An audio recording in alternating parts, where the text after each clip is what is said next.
سلام دوستان، امروز من به یه ویدیو دیگه از کانال AR گیمر.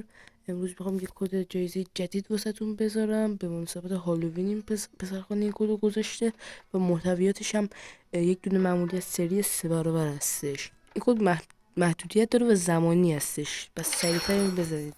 راستی اسکین زامبی سوارم دیشب وارد بازی شد و این قشنگی هم است، ولی من هنوز قهرمانشو نگرفتم. حیف شد. کد جایزه ما اینه، اینجا مشاهده میکنید اسموک فست. این کد رو بزنید و ممنوعیت سری 3 برابر دریافت کنید. فقط راستی لطفا اگه میتونید این کانال رو دنبال کنید و لایک هم بزنید و یک نظری هم درباره این ویدیو واسه ما بذارید.